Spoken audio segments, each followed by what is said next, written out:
साथियों नमस्कार। केंद्रीय गृह मंत्री अमित शाह जी कहते हैं कि अंग्रेजी बोलने वालों को अब शर्म आएगी, ऐसा समाज वो बना रहे हैं। सवाल ये है कि क्या अंग्रेजी बोलना या अंग्रेजी पढ़ना या अंग्रेजी सीखना संस्कृति के विरुद्ध है, देश के विरुद्ध है, और क्या मौजूदा भारत सरकार अंग्रेजी के खिलाफ कोई मुहिम चला रही है? अंग्रेजी के खिलाफ कोई मुहिम चलाना अलग बात हो सकती है, हिंदी को आगे बढ़ाना अलग बात हो सकती है। हिंदी हमारी मातृभाषा है। हमारे देश में बहुत सारी क्षेत्रीय भाषाएं बोली जाती हैं, पढ़ी जाती हैं। भाषा संस्कृति के लिए आवश्यक है और हम भाषा में अपने संस्कृति को देखते हैं, इसमें कोई शक नहीं। लेकिन सवाल ये है कि अंग्रेजी से इतना बैर क्यों? इस नरेंद्र मोदी सरकार में सबसे ज़्यादा अगर किसी को टारगेट किया जाता है तो उन लोगों को टारगेट किया जाता है जो सरकार से सवाल पूछते हैं, उनकी गलत नीतियों पे प्रश्न खड़ा करते हैं। और ये सरकार ये चाहती है, न्यू एजुकेशन पॉलिसी को भी देख लीजिए, उससे ये हुआ है कि गरीबों के हाथ से शिक्षा फिसलती नज़र आ रही है। अगर बच्चा अंग्रेजी पढ़ेगा, बच्चा पढ़ लिख जाएगा तो वो सरकार से सवाल करेगा, जो कि मोदी सरकार को बिल्कुल पसंद नहीं है। अमित शाह जी कह देते हैं कि 12वीं के बाद इंटर पढ़ना चाहिए। तो जिस अमित शाह जी को इस बात का ज्ञान नहीं है कि 12वीं और इंटरमीडिएट दोनों एक ही है, वो अब हमारे देश को दिशा देने की बात कर रहे हैं और इस तरीके की बात कर रहे हैं कि आप अंग्रेजी बोलने वालों को शर्म आएगी। क्यों शर्म आएगी? हमको अंग्रेजी से कोई बैर नहीं है, हमको हिंदी से कोई बैर नहीं है, हमको हिंदी से बहुत प्रेम है। लेकिन कितना ज़रूरी है अंग्रेजी, इस बात को समझिए। वैश्विक स्तर पर जब भारत वैश्विक बाजार का हिस्सा है तो हमारे जितने पढ़े लिखे बच्चे हैं, हमारे देश के युवा हैं, वो अमेरिका इंग्लैंड में जाकर भी बड़े बड़े संस्थानों में जॉब पा रहे हैं और भारत का नाम रोशन कर रहे हैं। लेकिन अमित शाह जी को एक सनक चढ़ी है कि नहीं जी, अंग्रेजी बोलने वालों को अब शर्म आएगी, ऐसा भारत वो बना रहे हैं।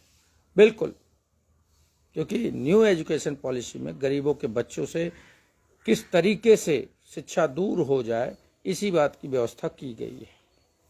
न्यू एजुकेशन पॉलिसी में फीस महंगी हो गई है, जो गरीब आदमी नहीं दे पाएगा। अभी हाल ही की बात है, उत्तर प्रदेश सरकार में 5000 विद्यालयों को मर्ज करके कंपोजिट किया जा रहा है और एक तरीके से प्राथमिक विद्यालयों को बंद किया जा रहा है। उससे क्या होगा? गरीब का बच्चा जो प्राथमिक और जूनियर स्कूल में पढ़ने जाता था, सस्ती शिक्षा मिलती थी, सरकारी शिक्षा मिलती थी, वो कम हो जाएगा, ख़त्म हो जाएगा। और जो कॉन्वेंट हैं उनको लूट का खुली छूट लूट की मिलेगी। तो लूट की जब खुली छूट मिलेगी तो गरीब बच्चा कैसे पढ़ पाएगा? ये सवाल है। भारत सरकार के लिए, जब आज़ादी के काल से मैं कहता हूँ कि भारत सरकार ये मानती थी कि शिक्षा और स्वास्थ्य ये देश के लिए एक इन्वेस्टमेंट के रूप में है। देश में अगर शिक्षा बेहतर होगी और स्वास्थ्य सुविधाएं बेहतर होंगी तो गरीबों का उत्थान होगा, और जब गरीबों का उत्थान होगा तो देश सर्वांगीण विकास के रास्ते पर तेजी से चलेगा। इन सभी मुद्दों पे उनका कोई ध्यान नहीं है और केंद्रीय गृह मंत्री अमित शाह जी ये कहते हैं कि अंग्रेजी बोलने वालों को शर्म आएगी, हम ऐसा भारत बना रहे हैं। एक सवाल ये भी बनता है कि केंद्रीय गृह मंत्री अमित शाह जी को ये बताना चाहिए कि अगर अंग्रेजी बोलने वालों को शर्म आएगी, ऐसा भारत आप बना रहे हैं, तो आपके कैबिनेट में जो कैबिनेट मिनिस्टर हैं शिवराज सिंह जी, उनका बच्चा क्यों विदेश में जाके पढ़ रहा है? आपके इस बार हार गई बेचारी स्मृति ईरानी जी, उनके बच्चे क्यों विदेश में पढ़ रहे हैं? और मैक्सिमम ऐसे 2 नाम मैंने ले लिए, नाम की लिस्ट बड़ी लंबी है। तो भाजपा के बड़े नेता, बड़े मंत्री और भाजपा के बहुत समर्थक और भाजपा नेता भी ऐसे हैं जिनके बच्चे विदेशों में पढ़ रहे हैं। तो ये एक ऐसी सोच है कि ये जो सत्ता में पहुंचने वाले लोग हैं, आज जो सत्ता में हैं, वो ये चाहते हैं कि ऐसा गरीब का बच्चा ऊपर ना जाए, सत्ता में भागीदार ना बने, इसलिए शिक्षा को गरीबों से दूर करने की एक साजिश चल रही है। और इसको संस्कृति से जोड़कर, संस्कृति के लिए कौन बात करता है, परंपराओं को कौन मानता है? वो गरीब आदमी ही मानता है। अब उस गरीब आदमी को शिक्षा की व्यवस्था ना हो, वो पढ़ लिख कर सरकार से सवाल ना करने लग जाए, इस बात के लिए इस सरकार ने एक नई बहस छेड़ी है। और ये बहस, मैं मानता हूं कि ये बहस जो केंद्रीय गृह मंत्री अमित शाह ने छेड़ दी है, वो गरीबों के हित में भी है। अब गरीब अपने बच्चों को अच्छी शिक्षा के लिए चर्चा में भाग ले और उनको अच्छी शिक्षा की बात करे, इस बात के लिए सोचेगा भी। राहुल गांधी जी ने ये कहा कि जातीय जनगणना कराई जाए और इससे ये पता चले कि आखिर हमारे देश में जो पिछड़ा वर्ग है, आदिवासी है, दलित है, इनकी एक्चुअल स्थिति क्या है, इस पे बात की जाए। जब इस पे बात की जाएगी तो उनके शिक्षा की भी बात की जाएगी, उनके उत्थान की भी बात की जाएगी, और जब ये होगा तो देश का सर्वांगीण विकास होगा। क्योंकि जैसे आप फर्ज कीजिए, एक परिवार में 10 लोग हैं और सिर्फ 2 लोग जॉब करते हैं या बिजनेस करते हैं या बहुत अच्छी आर्थिक स्थिति वाले हैं, बाकी 8 लोग कम इनकम उनकी नहीं है या बहुत कम है, तो ऐसी स्थिति में उस परिवार का विकास नहीं संभव होगा, सर्वांगीण विकास नहीं होगा। जब उस परिवार में मैक्सिमम लोग 7-8 लोग अगर अच्छी इनकम वाले हो जाएंगे और कमाने लग जाएंगे, तो उस परिवार का विकास तेजी से होगा। इस बात को आप समझ सकते हैं। तो जहां एक तरफ विपक्ष के, लोकसभा में विपक्ष के नेता आदरणीय राहुल गांधी जी गरीबों के उत्थान की बात कर रहे हैं, गरीबों को बेहतर अवसर देने की बात कर रहे हैं, वहीं केंद्रीय गृह मंत्री इस बात को आगे बढ़ा रहे हैं, संस्कृति की बात करके उसकी आड़ में वो चाहते हैं कि गरीबों के हाथ से शिक्षा फिसल जाए, शिक्षा उनको ना मिले, और वो लोगों को गुमराह करके अपने बच्चे को तो वो बीसीसीआई का पदाधिकारी बना देंगे, लेकिन गरीबों के बच्चों को कुछ ना मिले। अंग्रेजी एक ऐसी विषय है आज वैश्विक मार्केट में, अगर आपको आगे जाना है तो आपको खड़े होना पड़ेगा और उस बात को सीखना पड़ेगा जिससे आप वैश्विक स्तर पर बेहतर रोजगार के अवसर प्राप्त कर सकते हैं।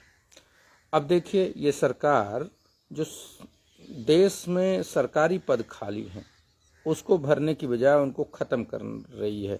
बहुत सारे लाखों पद जो सृजित थे, उन पदों को भाजपा सरकार ने पिछले 11 वर्षों में ख़त्म कर दिया। अब यहाँ रोजगार मिलेगा नहीं, और जब यहाँ का बच्चा जो अंग्रेजी नहीं जानता होगा, वो अगर विदेशों में जाएगा तो वो लेबर क्लास में जाएगा। तो केंद्रीय गृह मंत्री अमित शाह की जो सोच है, जो भाजपा आरएसएस की सोच है, वो ये है कि गरीबों के बच्चे लेबर ही रहें, मजदूर ही बने रहें, उनको ना शिक्षा मिले, ना ही रोजगार के बेहतर अवसर मिले। इस बात के लिए ये संस्कृति का राग अलाप रहे हैं और अंग्रेजी का विरोध कर रहे हैं। हमें मातृभाषा हिंदी से भी उतना ही लगाव है जो हमारे देश की क्षेत्रीय भाषाएं हैं उसमें भोजपुरी है, तमिल है, कन्नड़ है, मलयालम है, पंजाबी है, इन भाषाओं का भी हम उतना ही सम्मान करते हैं। लेकिन वैश्विक बाजार में जब हमको आगे बढ़ना है, रोजगार के बेहतर अवसर की तलाश है, तो हमको अंग्रेजी और वैश्विक, अब देखिए हमारे वहाँ पुरानी शिक्षा पद्धतियों में क्या था, जो पूर्ववर्ती सरकारों में हुआ, जर्मन भी लोग सीखते हैं, चाइनीज़ भी सीखते हैं, जिसको बेहतर रोजगार के अवसर चाहिए वो इन भाषाओं का ज्ञान लेते रहे हैं। अब इन चीज़ों को, अभी पिछले सरकार में जब स्मृति ईरानी जी जब केंद्रीय मानव संसाधन विकास मंत्री थी, HRD मिनिस्टर थी, सॉरी, तो HRD मिनिस्टर रहते हुए जर्मन को केंद्रीय विद्यालय में बंद करके संस्कृत को आगे किया। और जैसे ही जर्मन चांसलर भारत आई, मोदी जी से मिली, तुरंत अपने उस निर्णय को वापस कर दिया और जर्मन को फिर से कंटिन्यू किया। तो जर्मन भाषा या संस्कृत भाषा एक दूसरे के खिलाफ खड़ा करना इस सरकार का जो एजेंडा है वो गलत है। भाषा हमारी संस्कृति का प्रतीक जरूर है, लेकिन वैश्विक स्तर पर जब हम इन चीज़ों को आगे बढ़ाते हैं तो हमारे युवाओं को बेहतर अवसर मिलते हैं। सवाल बिल्कुल खड़ा होता है कि अमित शाह जी वो कौन सा समाज बनाना चाहते हैं जिसमें अंग्रेजी बोलने वालों को शर्म आएगी। अब सोशल मीडिया पे बहुत सारी चीज़ें चल रही हैं। अमित शाह जी टेलीप्रॉम्प्टर बंद होते ही प्रधानमंत्री जी लड़खड़ा जाते हैं, शायद उसका बचाव कर रहे हैं। अमित शाह जी के बेटे BCCI के पदाधिकारी हैं, वो अंग्रेजी नहीं बोल पाते हैं, शायद इसके लिए कह रहे हैं। अमित शाह जी खुद अंग्रेजी नहीं बोल पाते हैं, शायद इसलिए उनका विरोध है। तो ये संभव है, लेकिन देश वैश्विक स्तर पर जो चीज़ें चल रही हैं, हमको युवाओं को अगर वैश्विक स्तर पर अपने युवाओं को तैयार करना है, उनको रोजगार के अवसर देने हैं, तो इस तरीके का प्रोपेगेंडा नहीं चलना चाहिए। और सवाल ये है कि अमित शाह जी अगर वाकई आप ऐसी चीज़ें कह रहे हैं, क्योंकि भाजपा RSS के करनी कथनी में बहुत अंतर होता है, तो अगर आप ऐसा कह रहे हैं कि हम ऐसा समाज बना रहे हैं, बनाने जा रहे हैं, बहुत जल्दी बन जाएगा जिसमें अंग्रेजी बोलने वालों को शर्म आएगी, तो सबसे पहले अपने केंद्रीय मंत्रियों, अपने बड़े नेताओं के जो बच्चे अमेरिका, इंग्लैंड, कनाडा में जाके पढ़ाई कर रहे हैं, इन सभी को तत्काल वापस बुला दीजिए। एक सार्वजनिक बयान जारी करके इनको वापस बुलाइए कि हम तो वो समाज बना रहे हैं जहां अंग्रेजी बोलने वालों को शर्म आएगी, तो तुम लोग शर्मिंदगी से बचने के लिए यहाँ आ जाओ। ये बिल्कुल वैसे ही बातें हो रही हैं जैसे हिंदुत्व, सनातन के रक्षा की जो बात करती है भाजपा, और जो भाजपा नेताओं के बच्चे हैं वो कैम्ब्रिज में पढ़ते हैं, तो अपने बच्चों को विदेश में भेजकर शिक्षा देना और गरीबों के बच्चों को रोजगार न मांगे, उनको बेरोजगार करो, शिक्षा न दो, और गरीबों के बच्चे जय श्री राम का नारा लगाएं। जय श्री राम कहना, जय सिया राम कहना ये गलत नहीं है, लेकिन उस युवा को रोजगार की ज़्यादा ज़रूरत है, शिक्षा की ज़्यादा ज़रूरत है, गरीब को उत्तम अच्छी स्वास्थ्य व्यवस्था की ज़्यादा ज़रूरत है। भगवान और धार्मिक आयोजन और पूजन पाठ ये हमारी व्यक्तिगत आस्था है।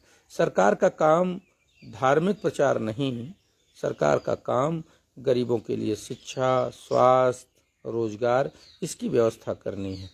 लेकिन आज जो सरकार है, 11 वर्षों से भाजपा सरकार केंद्र में काबिज है, उसने ना रोजगार पे काम किया, ना महंगाई पे काम किया, ना बेरोजगारी पे काम किया है, ना ही आर्थिक असमानता पे काम किया है, ना ही सामाजिक उत्थान की बात की है, ना ही शिक्षा की बात की है। इन सभी मुद्दों को वो एक सहज जो भावनात्मक मुद्दा है, धार्मिक मुद्दा, उस पे घसीट ले जाती है, मंदिर मस्जिद की बात करती है, लेकिन कहीं भी वो ये नहीं करती है कि युवाओं की ज़रूरत क्या है, हम युवाओं के लिए क्या करें। जो लोग पंडित नेहरू को गाली देते नहीं थकते हैं, उनको इस बात को सोचना चाहिए कि उस दौर का जो भारत था आज़ादी के समय, उस समय ना हमारे पास खाने के लिए कुछ था, ना हमारे पास कोई बड़ी फैक्ट्रियां थीं जो प्रोडक्शन, सुई तक नहीं बनती थी। और वो जब नीम के पेड़ के नीचे खड़े होकर पंडित नेहरू ने इसरो की परिकल्पना की, तो यही जिसके ये ध्वजवाहक हैं अमित शाह जी, आरएसएस, बीजेपी, जनसंघ, इन के ही पुरोधा लोग कहते थे कि देश में खाने को नहीं है और पंडित नेहरू आसमान में उड़ने की बात कर रहे हैं। तो वो विराट सोच थी पंडित नेहरू की, जिन्होंने इसरो की परिकल्पना की। और आज हम वैश्विक स्तर पर अपना झंडा गाड़ चुके हैं, जहां हमारे मंगल मिशन को ख्याति मिली। अमेरिका, रशिया जैसे देश कई अटेम्प्ट में फेल हुए और भारत ने पहले ही प्रक्षेपण में मंगल मिशन को फतेह किया। तो ये पंडित नेहरू की सोच का नतीजा है। अब पंडित नेहरू ने अगर ये कहा होता कि नहीं जी अंग्रेजी नहीं पढ़नी है, नहीं जी हमको तो 5 किलो चावल दे देना है, बस काम हो जाएगा, तो क्या हश्र होता हमारा। अगर उन्होंने भाखड़ा नांगल की परिकल्पना नहीं की होती, भाभा रिसर्च सेंटर की परिकल्पना नहीं की होती, उन्होंने अगर आईआईटी, आईआईएम, एम्स की परिकल्पना करके उस पर काम नहीं किया होता, तो क्या 5 किलो चावल से हमारा देश तरक्की कर पाता? नहीं।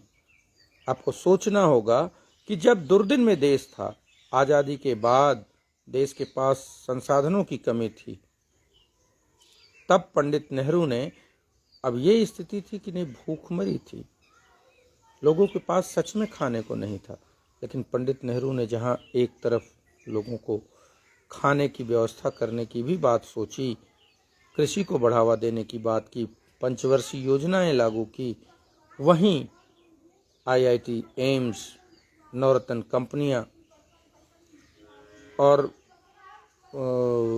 आपका भाखड़ा नंगल डैम, इन सब पे बात कर रहे थे, इन चीज़ों को आगे बढ़ा रहे थे। उन्होंने कभी ये नहीं कहा कि 5 किलो चावल से अगर चुनाव हम जीत सकते हैं तो फिर हम आगे क्यों, क्योंकि वो विजनरी पर्सन थे। उन्होंने देश को वैश्विक स्तर पर आगे बढ़ाने का ठाना और उन्होंने भारत को विश्व पटल पर आज इतनी ख्याति मिली है, तो वो पंडित नेहरू की सोच की बात है, लाल बहादुर शास्त्री जी की सोच की बात है, इंदिरा जी की सोच की बात है। तो हम देश को आगे ले जाएं, इस बात की बात कांग्रेस करती है और देश को उल जलूल चीज़ों में उलझाकर लोगों के मुद्दों को भटका दिया जाए, लोगों को गुमराह किया जाए, ये सोच आरएसएस और बीजेपी की है। तो ये बड़ी बात है कि अंग्रेजी और हिंदी की लड़ाई में गरीबों को भटकाया जा रहा है। हिंदी हम बोलते हैं, ये हमारी मातृभाषा है, क्षेत्रीय भाषाएं हमारे देश में बहुत सारे लोग बोलते हैं, वो उनका क्षेत्रीय भाषा है, उनका वो प्राइड है, उनका वो गौरव है। लेकिन वैश्विक स्तर पर जब हम कंपटीशन करते हैं, वैश्विक स्तर पर स्पर्धा में भाग लेते हैं, तो ऐसी स्थिति में हमको अंग्रेजी की आवश्यकता होती है, क्योंकि अंग्रेजी एक ग्लोबल लैंग्वेज के रूप में आज प्रचलित है।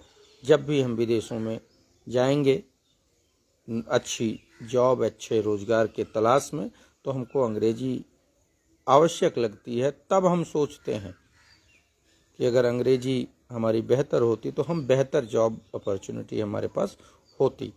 आज जो लोग हिंदी के पैरोकार हैं, वो जो कह रहे हैं, वो हिंदी को आगे नहीं बढ़ाना चाहते हैं। उसके पीछे एक बात मैं बता दूं, नोटबंदी की आदरणीय मोदी जी ने, नोटबंदी पे आप नोट को ध्यान से देखिए, क्या हिंदी की गिनती उस पर लिखी गई है? आप ढूंढिएगा, हिंदी की गिनती उस पर नहीं लिखी गई है, अंग्रेजी की गिनती लिखी गई है। तो अगर ये हिंदी के पैरोकार होते तो हिंदी लिपि को भी आगे बढ़ाते। तो इनका सिर्फ और सिर्फ ये ध्येय है कि भाजपा सरकार की 11 साल की विफलताओं को कैसे ढका जाए और कोई ऐसी बहस शुरू कर दी जाए जिसमें लोग उलझ के रह जाए। भाजपा के कुछ साथी सोशल मीडिया पर लिख रहे थे कि जो अंग्रेज हैं वो अंग्रेजी की पैरोकारी कर रहे हैं। सवाल ये है कि अंग्रेज अंग्रेजी नहीं, अंग्रेजों की पैरोकारी जो कर रहे थे और उस समय भी हिंदू मुस्लिम कर रहे थे, वही आज भी हिंदू मुस्लिम कर रहे हैं। अमित शाह जी मंदिर मस्जिद का मुद्दा आपका संगठन बढ़ा रहा है, आपके आनुषंगिक संगठन बढ़ा रहे हैं। क्या आपके किसी भी आनुषंगिक संगठन द्वारा शिक्षा की बात की गई? क्या किसी भी आनुषंगिक संगठन के द्वारा किसी रोजगार की बात की गई, महंगाई की बात की गई? नहीं। वो इसलिए नहीं की जा रही है क्योंकि इन सभी में सरकार घिर जाएगी और सरकार की विफलता उजागर हो जाएगी। अगर मंदिर मस्जिद की बात करेंगे तो मंदिर मस्जिद से आपकी विफलता ढक जाएगी। तो सबसे बड़ी बात यह है कि अमित शाह जी को खुद अंग्रेजी नहीं आती है, इस वजह से शायद वो अंग्रेजी के खिलाफ ऐसी बातें कर रहे हैं। मातृभाषा हमारी हिंदी है, उसको आगे बढ़ाइए। क्या आप कार्यालयों में मातृभाषा को आगे बढ़ा पा रहे हैं? नहीं बढ़ा रहे हैं। क्या सरकारी क्रियाकलाप में हिंदी को आगे बढ़ा रहे हैं? नहीं बढ़ा रहे हैं। लेकिन जब बात यह होगी कि रोजगार के अवसर हों, बेहतर शिक्षा मिले, इन सब मुद्दों पे जब बात होगी तो अमित शाह जी कहेंगे कि अंग्रेजी बोलने वालों को शर्म आएगी, क्योंकि हम ऐसा समाज बना रहे हैं। न्यू एजुकेशन पॉलिसी गरीबों से शिक्षा छीनने का एक हथियार है। तो इस बात को आप समझिए। और हिंदी पर हमको गौरव है, हिंदी हमारी मातृभाषा है, लेकिन अंग्रेजी आज वैश्विक बाजार में रोजगार के बेहतर अवसर के लिए सबसे आवश्यक और मूलभूत बात है। इसलिए अंग्रेजी पढ़ना, अंग्रेजी सीखना, ये हमारी तरक्की का पैरामीटर होगा। हम उससे तरक्की कर सकते हैं और वैश्विक स्तर पर अपनी पहचान बना सकते हैं। जिस अमित शाह को अंग्रेजी नहीं आती है वो अंग्रेजी का विरोध करते हैं, तो इसको आप समझ सकते हैं। मोदी जी की अंग्रेजी आप समझ लीजिए, कितने वीडियो वायरल हो रहे हैं। वहीं विदेशों में जहां भारत के खिलाफ बातें टिप्पणियां की जाती हैं, मोदी जी हंस रहे होते हैं जैसे वो सब समझ रहे हैं, लेकिन वो भारत के खिलाफ की गई टिप्पणी समझ ही नहीं पाते हैं। तो अगर अंग्रेजी की जानकारी हो तो शायद मुझे लगता है कि हम बेहतर जवाब दे पाएंगे और अंग्रेजी से भारत को विश्व बाजार में नई पहचान दिला पाएंगे। ये बात है। तो ये इत्तेफाक से एक ऐसी चर्चा शुरू हो गई है जो कि गरीब जनमानस तक पहुंचाने की आवश्यकता है कि भाई आपके बच्चे को अगर अंग्रेजी आती है तो वो बेहतर जॉब कर सकता है। और अगर हिंदी, और ये तो न्यू एजुकेशन पॉलिसी में ऐसा कर दिया है कि इतना महंगा शिक्षा हो जाएगी कि लोगों को शिक्षा ही नहीं मिलेगी। ये प्राथमिक विद्यालय बंद करते जा रहे हैं। अगर हिंदी बढ़ानी होती तो ये कॉन्वेंट की तरफ बच्चों को क्यों धकेलते? कॉन्वेंट में अंग्रेजी की पढ़ाई हो रही है। तो प्राथमिक विद्यालयों को बंद करना भी गरीबों के खिलाफ साजिश ही है। और हिंदी को बढ़ावा नहीं हो रहा है, उससे कॉन्वेंट को बढ़ावा हो रहा है। निजी शिक्षा व्यवस्थाएं जो हैं उसको बढ़ावा हो रहा है, जिससे लूट मची है। गरीब आदमी अपनी फीस नहीं दे पा रहा अपने बच्चों की और उसकी शिक्षा बीच में ही छूट जा रही है। तो ये भाजपा और आरएसएस की सोच है जो ये मानती थी और आज भी वो करती है कि शिक्षा कुछ विशेष वर्गों का हक है वो तो ये भी कहते हैं कि महिलाओं को भी शिक्षा नहीं मिलनी चाहिए, महिलाओं को बाहर नहीं जाना चाहिए, पर्दा प्रथा होनी चाहिए। तो ये दकियानूसी बातों को फैलाने वाले लोग हैं। हिंदी से हमें कोई गुरेज नहीं है, लेकिन अंग्रेजी भी हमारी आज की आवश्यकता है। इसलिए हमको डट के खड़ा होना होगा और इस सत्ताधारी दल भाजपा का जो गरीब विरोधी एजेंडा है उसको बुलडोज करना होगा, उसको हटाना होगा और प्रोग्रेसिव एजुकेशन की बात करनी होगी। धन्यवाद। जय हिंद।